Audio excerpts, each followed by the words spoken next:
मंचासीन अतिथि, गांव से पधारे हुए ग्रामीण, मेरे नौजवान साथी, माताएं बहनें और प्यारे विद्यार्थियों को इस 79वें स्वतंत्रता दिवस के पावन पर्व की हार्दिक शुभकामनाएं। इस लड़ाई, इस क्रांति के दौरान अपने दिल में एक चार पंक्तियां संजोकर रखते हुए अंग्रेजों से लड़ते थे। वो कहते थे, मैं वो हवा हूं। वो खुद अपने आप को कहते थे, मैं वो हवा हूं जो तूफान साथ लेकर चलता हूं। मैं वो हवा हूं जो तूफान साथ लेकर चलता हूं। अपने मुल्क के खातिर कफन साथ लेकर चलता हूं। मुझे क्या डराओगे मेरे दुश्मन, मुझे क्या डराओगे मेरे दुश्मन। मैं दिल में बसा के हिंदुस्तान चलता हूं, मैं दिल में बसा के हिंदुस्तान चलता हूं। ये बातें बोलकर वो आजादी की लड़ाई में लड़ते थे। हमारे देश के लाखों वीर शहीदों के संघर्ष और बलिदान के द्वारा हमारा भारतवर्ष 1947 में अंग्रेजों की हुकूमत की 200 वर्ष की गुलामी से मुक्त हुआ। इस गुलामी के संघर्ष में भारत के अंग्रेजों द्वारा सिर्फ और सिर्फ फांसी पर लटकाए गए मरने वाले शहीदों की संख्या, सिर्फ फांसी पे फंदे पे झूलकर मरने वाले शहीदों की संख्या 7,32,780 थी। 7,32,738 शहीद भारत के फांसी के फंदे पर झूलकर मर गए थे।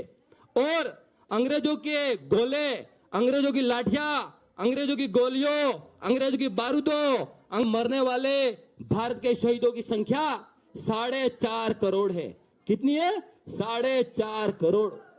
कितना खून बसाया हमारे पुरखों ने, तब जाकर हमको ये आजादी मिली है। ये आजादी हमें भीख में नहीं मिली है, ये आजादी भारतीयों के शहीदी के बाद हमें आजादी मिली है। उसके बाद मैं भगत सिंह, आजादी के शहीद आजम भगत सिंह की पंक्तियों द्वारा अपनी बात शुरू करूंगा। जिंदा रहने की हसरत मेरी भी है, जिंदा रहने की हसरत मेरी भी है, पर मैं कैद रहकर अपना जीवन नहीं बिताना चाहता, मैं कैद रहकर अपना जीवन नहीं बिताना चाहता। आजादी की इस लड़ाई में शहीद होने वालों का उल्लेख करूंगा, जो पर्दे के सामने आए, पर्दे के पीछे रहे।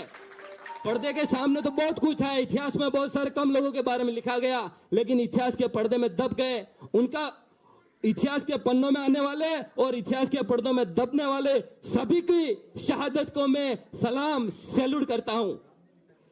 मैं इस आजादी की लड़ाई में शहीद होने वाले में बात करूंगा। भगत सिंह, राजगुरु, सुखदेव, चंद्रशेखर आजाद, खुदीराम बोस, अशफाकुल्ला खां, राम प्रसाद बिस्मिल्ला, उधम सिंह, मंगल पांडे, बिरसा मुंडा, सुभाष चंद्र बोस, महात्मा गांधी, कनकलता बरुआ, मानजी भील, प्रताप सिंह बारड, इसके अलावा आजादी की लड़ाई में शहीद होने वाले लड़ाकों को मैं दिल से सैल्यूट करना चाहूंगा। लड़ाई में जो क्रांतिकारी हुए उनमें 2-3 क्रांतिकारियों के किस्से सुनाऊंगा। उसमें सर्वप्रथम मैं बात करूंगा भगत सिंह की।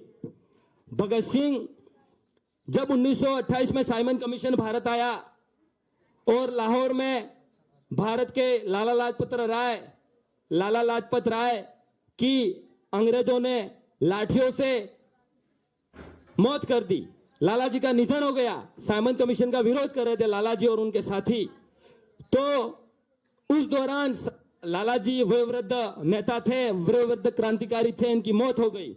उस समय एक भारत की पश्चिम बंगाल की बसंती देवी ने कहा, इस मौत के उसके आंखों में आंसू आ गए। उसने कहा, भारत की इस तरुणाई में कोई बंदा ऐसा नहीं है कि लाला जी की मौत का बदला ले सके।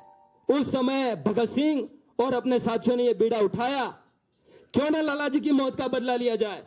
भगत सिंह और उसके साथी थे राजगुरु और चंद्रशेखर आजाद। वो अंग्रेज अफसर सैंडर्स की गोली मारकर हत्या कर दी। उन्होंने तुरंत बदला लिया थोड़े समय बाद, और अंग्रेज अफसर था सैंडर्स की गोली मारकर हत्या कर दी गई। उसके बाद भी भगत सिंह नहीं बैठे। उनको पता था कि क्रांति बंदूकों और गोलों से नहीं लड़ी जाती, असल में क्रांति विचारों से लड़ी जाती है। तो उसके बाद उन्होंने विचार किया कि क्यों ना असेंबली में बम फोड़े जाए। तो उनके साथी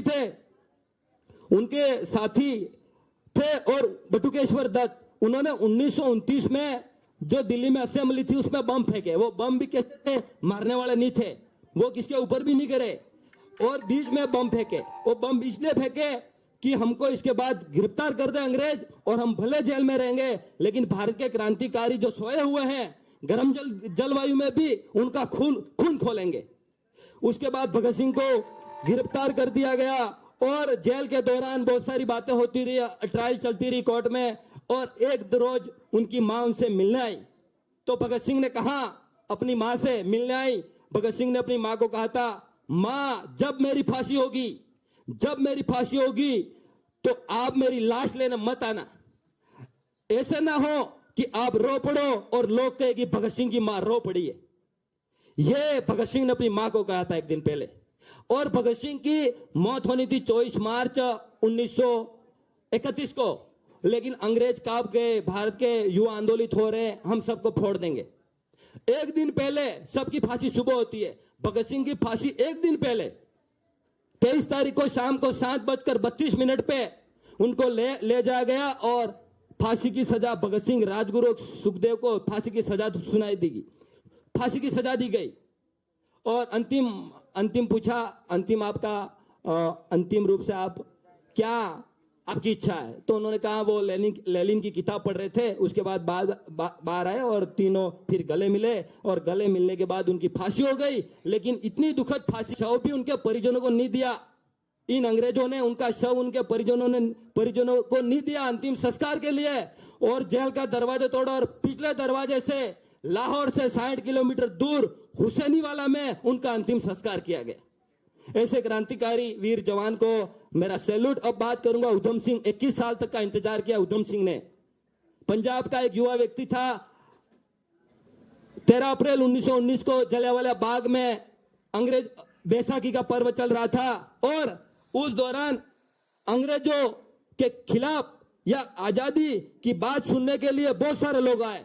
और उस समय एक अंग्रेज जनरल डायर ने उस बाग के दरवाजे बंद कर दिए और धड़ाधड़ गोलियां शुरू कर दी और उस बाग में बहुत सारे लोग मारे गए। तो उसमें एक जवान बच गया, उधम सिंह, 21 साल की उम्र का था वो। उसने उस दौरान ठान लिया था कि साला इस अंग्रेजों को तो मैं फोड़ के रहूंगा, इस अंग्रेज जनरल डायर को तो मैं फोड़ के रहूंगा। वो चोरी छुपे 21 साल बाद फर्जी पासपोर्ट बनाकर इंग्लैंड लंदन चला गया। लंदन गया, धीरे से लंदन में वो सभा चल रही थी और ये जनरल डायर कहां बैठा देखा उसने, अंदर घुसा और धड़ाधड़ 2 गोलियां चला दी और उस जनरल डायर को मार लिया। अब मैं बात करूंगा सुभाष बाबू की। आजादी के भारत के सबसे पहले पढ़े लिखे और ICS अधिकारी थे सुभाष चंद्र बोस। सुभाष चंद्र बोस की एक घटना सुनाऊंगा। सुभाष चंद्र बोस कोलकाता के प्रेसिडेंसी कॉलेज में अध्ययन कर रहे थे, पढ़ रहे थे। उस दौरान एक अंग्रेज अफसर ओटेन, वह भारतीयों से दुर्व्यवहार कर रहा था, देशद्रोह के खिलाफ बात कर रहा था, भारतीयों को अपमानित कर रहा था और पैर से जूता निकाला, उस प्रोफेसर को मारा। क्रांतिकारी थे हमारे सुभाष चंद्र बोस, तब जाके हम उनको याद करते हैं। अब मैं महात्मा गांधी का किस्सा सुनाऊंगा। महात्मा गांधी का किस्सा सुनाऊंगा, दूध का बहिष्कार।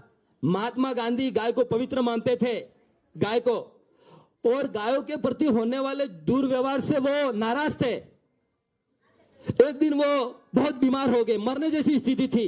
तब डॉक्टर ने कहा कि आपको गाय का दूध पीना ही पड़ेगा। लेकिन महात्मा गांधी ने कहा, गांधी जी ने कहा था, सिद्धांत के लिए जान भी देनी पड़े तो पीछे नहीं हटना चाहिए। सिद्धांत के लिए मेरी जान भी देनी पड़े तो भी मैं पीछे नहीं हटूंगा। सिर्फ गाय का दूध पीना था, फिर भी उनका सिद्धांत था। तो फिर उन्होंने बकरी का ही दूध पिया और उसके बाद मालिक की दया से उनकी जान बच गई।